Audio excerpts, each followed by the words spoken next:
report is on FranzJosephHaydn. We know that he was a great, famous, and influential composer of the classical period.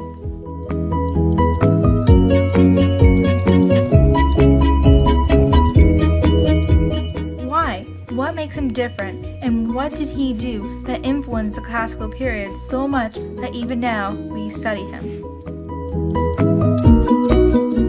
This great question can't go unanswered for long.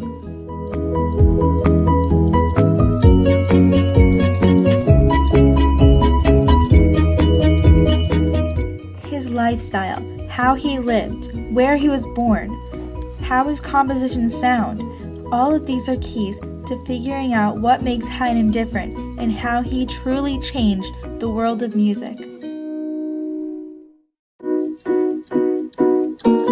Haydn was born on March 31st, 1732 in Austria.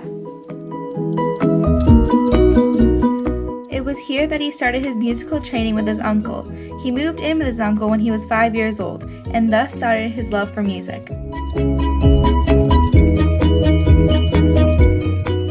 Haydn then relocated again to Vienna, the classical capital of the world. When Haydn was only 8 years old, he was accepted as a choir boy at St. Stephen's Cathedral in Vienna. This was a great accomplishment considering the fact that he was so young.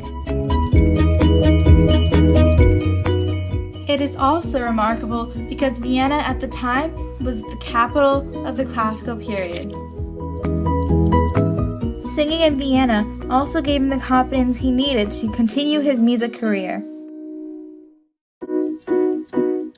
Just as any young boy turns into a man, Franz Joseph Haydn soon grew older, and his voice changed, forcing him out of the choir. After being kicked out of the choir, what else was Haydn to do but become a freelance musician and teacher? It was during this time as a freelance musician that Haydn had mastered the use of counterpoint by studying Johann Joseph Fuchs's book that is called, when translated to English, A Step of Parnassus.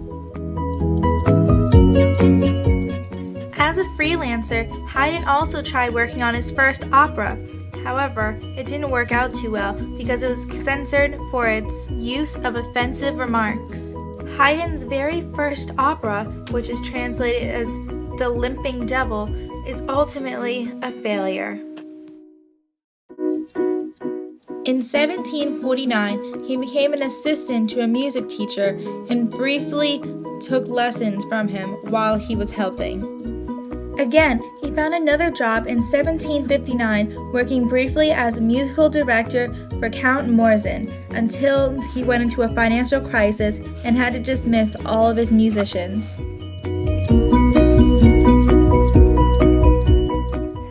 While being fired may have seemed like a very hard thing to handle, it actually turned out to be a turning point in Haydn's life, not for the worse, but for the better.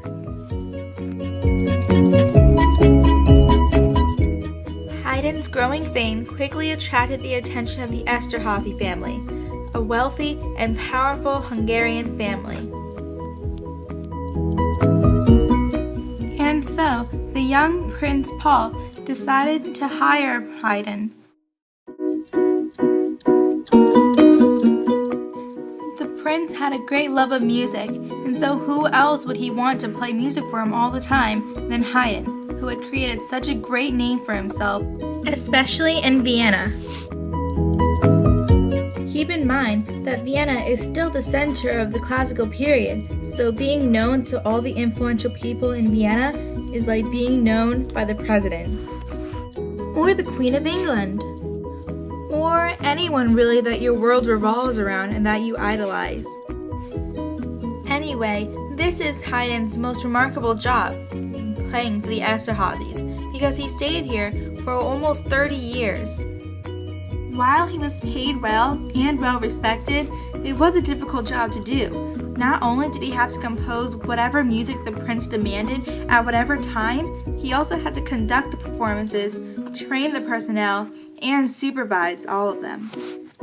Then, on top of all of that, he has to make sure that all the instruments are in repair. And when you have up to 20 people in an orchestra, plus all the other instruments for the solos, imagine how hard it can be to keep track of each and every one of them.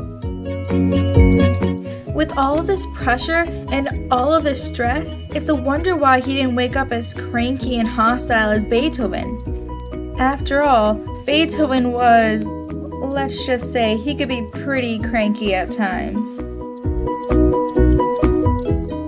Then again, there are many advantages to having the job as well. The Esterházy Palace, of course, is in Esterházy, which is the town where they all lived. This is a map showing you both where the capital is and where Haydn is. Now, remember that this is the capital of the classical period, so this is where most of the new stuff is being thought of. And now this is where Haydn is. Not too far, but not too close. However, this allows people to come and visit Haydn from Vienna and hear all of his new music and pieces. It also gives Haydn the opportunity to hear what new ideas are coming about and what people have discovered. So, Haydn still gets to have connection with the outside world and base the outside world's thoughts on what he's thinking. It also allows him to be far enough from Vienna so that he isn't pressured by other composers to do what they're doing. Another advantage for Haydn to have this job was how much the prince actually liked him. Not only was he happy with all of his music, but he also allowed him to give away or sell any of his compositions. The following is actually a quote from Haydn talking about his employer. "My prince was pleased with all my work.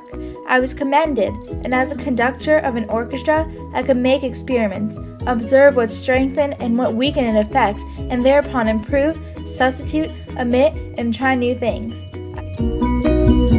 With Haydn able to experiment and make his compositions even better, and the ability to sell to other people, it expanded his fame and his wallet. Now, in 1762, Prince Paul's brother succeeded him. Of course, Haydn had begun working for Prince Paul's successor, or at least until 1790, when the successor had passed. The new prince had disbanded his father's orchestra. Therefore, Haydn was given a pension to live off on his own in Vienna. Of course, this wasn't the end of his musical career. It was just another chapter of it. From winter 1791 to the summer of 1792, and then again in the winter of 1794 and summer of 1795, Haydn went off to London. In the beautiful, captivating, and wonderful city of London, Haydn conducted concertos and wrote a multitude of new works, including the 12 London symphonies, numbers 93 to 104. These were mostly under the management of Johann Peter Salomon. Now, as I said before, the London symphonies were numbers 93 to 104. And I'm pretty sure you've heard of number 94 before. While not as easily recognized as, say, Beethoven's Fifth, Surprise is one of his most popular compositions. And let's see if you can find the surprise in the piece.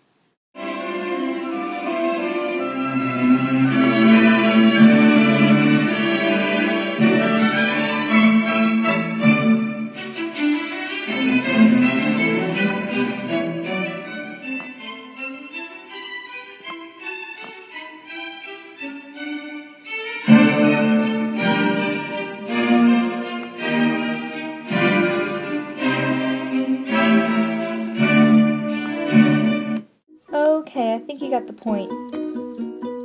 from what I got out of it, I believe that the whole surprise of it is that instead of going from just crescendos and decrescendos up and down, I think that the surprise is going from piano straight to forte, jolting up the person from such a different and such an extreme change in dynamic.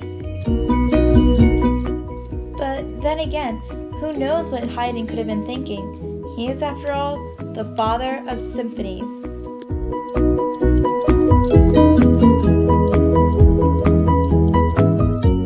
After all, he did write over 100 symphonies. And not only did he write such great symphonies, but he also wrote 2 famous oratorios as well. While Haydn was in London, Prince Anton passed away.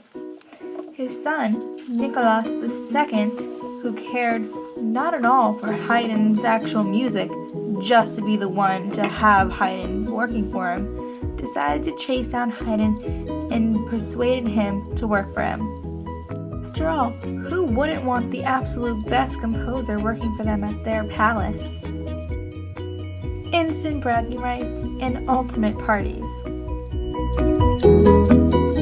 Haydn was extremely popular, and honestly, his music was extremely attractive, even though his appearance wasn't. After all, he was a survivor of smallpox and dealt with nasal polypus. Since Prince Nicholas II did not care much about Haydn's actual music, Haydn's schedule was pretty light. He only had to compose a mass every year between 1796 and 1802. This allowed him free time to work on what he wanted to do.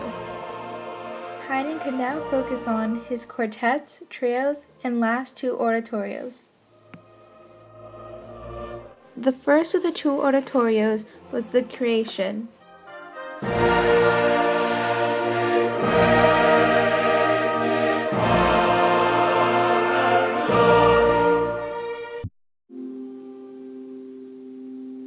His final oratorio was The Seasons in 1801.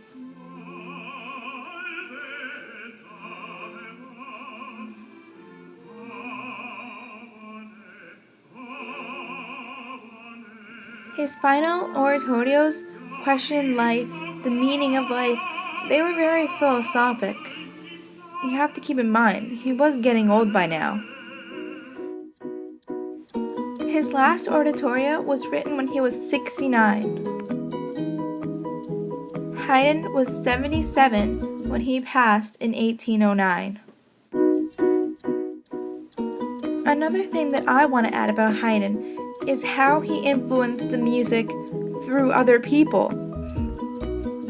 Haydn had taught Beethoven himself. Haydn was also a friend of Mozart. They both influenced each other very much, and they both dedicated many compositions to each other. And so, I would say FranzJosephHaydn influenced the world of music for the better.